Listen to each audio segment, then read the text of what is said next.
Hello friends, good morning, welcome to एयर के channel. Friends, आज आम कौन बनवा जानते? आज हूँ दही चला। केते जन आपको दही चारू भी कही था। तो चलते आज रेसिपी स्टार्ट करवा। Let's go. फ्रेंड्स देखंतु मुझे दही चलना प्रथम नहीं कि दही दही जेहेतु मोर मोटा टिक अच्छे मुझे पानी पकईकि ग्राइंडिंग करदेली। फाइनाली देखो मुझे ग्राइंडिंग करके नहीं आसिली। बर्तमान आम दही चलार छुंक दबा। छुंक अलरेडी मु कड़े बसई सारे। कड़े मोर अलरेडी गरम भी हो गला। चलते एथिरे मु किछि रिफाइन ऑयल देदेबा। देखो मुझे किसी रिफाइन ऑयल देदेली। ऑयल मोर अलरेडी गरम हो गला। मुझे शुखला लंका दीटा देती। शुखला लंका मोर अलरेडी टिके भाजी हो गला। बर्तमान मो पाखे अच्छे किसी पंचफुटण मुदेदेली। पंचफुटण देखो शुखला लंका पंचफुटण अलरेडी फुटीगला। मुझे अल्प टिके अदा देदेली। किसी रसुण देदेली। अदा रसुण को आपन टिके भल भाव छेचिकी देदेवे।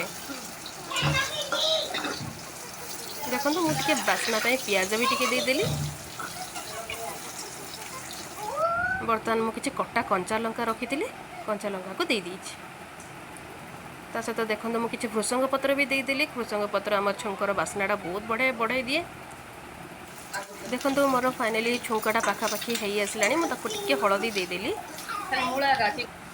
बर्तमान रखी मु दही चलाटा को छुंक थी दे दूची। देवा क्षणी आप भल भाव छुंक सहित दही को भल भाव मिसईकि बारंबार गोलई देवे। मुझे पानी भी दे दूची। देखो मोर ग्राइंडर रे अल्प टिके जहाँ दही लगी मु पानी गोलैकी दे दीची। बर्तमान देखो मु दही अलरेडी देदेली। मु स्वाद अनुसार टिके लुण दे दूची। चलते आम भल भाव दही लुण छुंक को भल भाव घाटी दबा। आपड़ बारंबार घाटुवे ना आम से काले गोला गोला हो जबार भी संभावना अच्छी। दहीटा फाटी जापे से आप बारंबार घाटे। आ गए कथा आपको मुझे कहते स्लो फ्लेम रे रखि थे। हाई फ्लेम देले आम दहीटा काले फाटी जापे। देखु आप किसी समय आगे फुटा छाड़दे। अलरेडी मोर दही भी फुटी आसला। आपड़ चाहिए यहाँ घरे बसैबा दही से बनई पारे।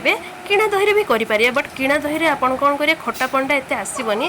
से आपड़ जदि चाहिए से 2 ରୁ 3 टोपा लेंबू दे देके आप ग्राइंडिंग करदे तो आपंकर खटापणटा चली आसो। देखो आपण मैंने देखिपे फाइनाली मोर ये दही फुटला। आउ पाखापाखि हो भी गला।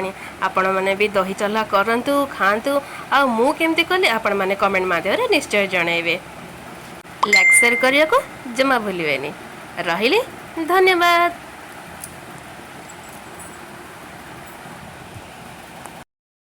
I'm super sad.